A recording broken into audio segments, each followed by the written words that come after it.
I am autistic, and there's nothing wrong with that.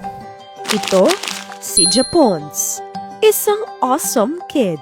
Nang magtapos siya ng kolehiyo, hindi basta-basta ang kanyang achievement. Dahil siya lang naman ang summa cum laude ng kanilang batch na kumuha ng kursong psychology sa De La Salle University, Manila. But I have a secret. I am autistic, and there's nothing wrong with that. Because you made me see that there was nothing wrong with that. You all accepted me into your community without isolating or sidelining me. You helped me understand how it relates to my autism and how I could move forward. And with this, you encouraged me to thrive in a way that allowed me to embrace my autism. And now I could stand here today and disclose it without fear of stigma. You showed me that it was not something to be ashamed of, nor a hindrance that I have to constantly overcome. And instead, you showed me that my autism is a part of me that can coexist with my best self. In a greater world that boxed him to his deficits, you made an autistic boy look into his future with hope. I stand here as evidence of your potential to uplift others, especially those who really need it.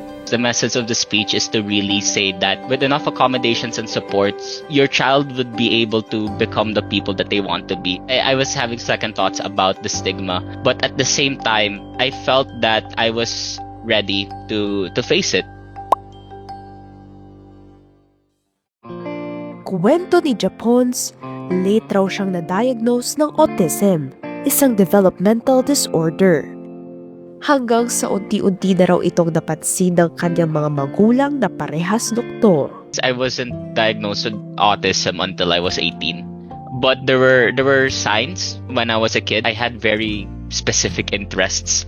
At the age of 2, I already started memorizing flags, even to the point that I remember one of the biggest talking points for my clinicians to request for a autism assessment for me was because whenever I would talk with them, I would always talk about academic competitions. So it's like this very restricted and repetitive behaviors. In high school, I did have some social difficulties. I had some challenges trying to understand some situations. Habang lumalaki, isang academic achiever daw si Japons.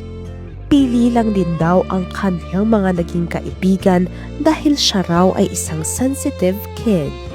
I would really cry when I was a child. I would break down talaga. I had a lot more friends when I was in high school, but at the same time, there were a lot of different social scenarios that made it really difficult for me to determine whether if this person is my friend or not.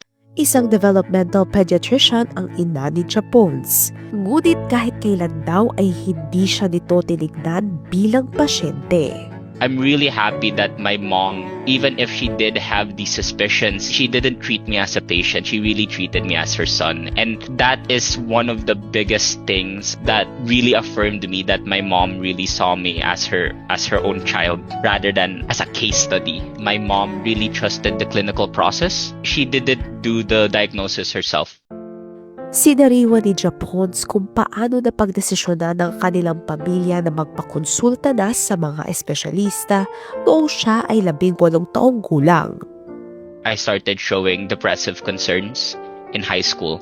And this is primarily because I had a lot of difficulties with navigating the social world at the time. So I requested my mom, can I see a specialist to help me navigate through my depressive concerns, my anxiety concerns. But eventually, the clinical team, they started developing suspicions about me being on the spectrum, me being autistic.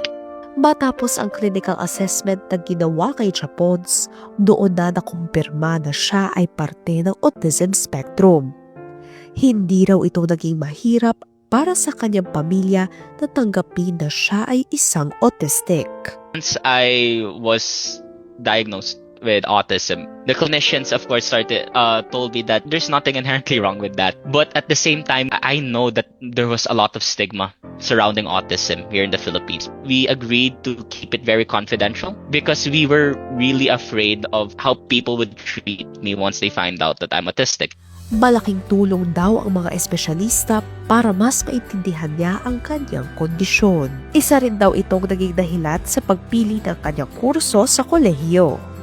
I developed an interest in autism research before I was diagnosed with autism. That made me think, okay, for college, the best way to pursue this is through psychology. Because I really want to do is to integrate positive psychology aspects into autism, like finding different ways to support autistic individuals to live the good life in accordance to their own terms and their own definitions.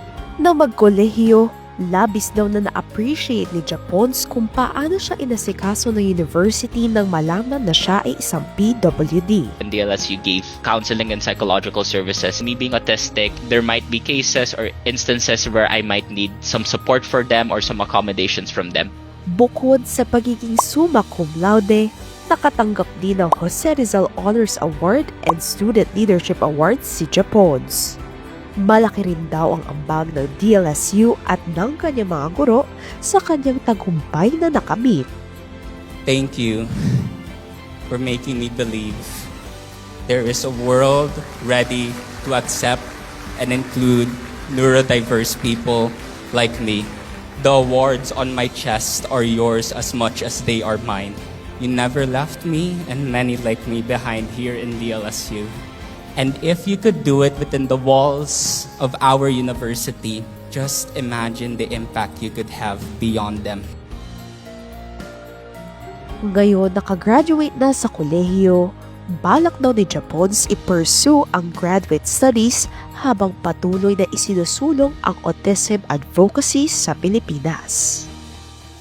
I'm very open to working with different advocacy groups. I just didn't expect it to be this much. So it's a bit overwhelming to hear that a lot of people are starting to really look into autism from a more neurodiversity standpoint. We should really start giving more platforms to the autistic people themselves so that they could share their experiences and their stories. Because at the end of the day, they are also the experts of their own condition. They're the experts of their own lived experiences too.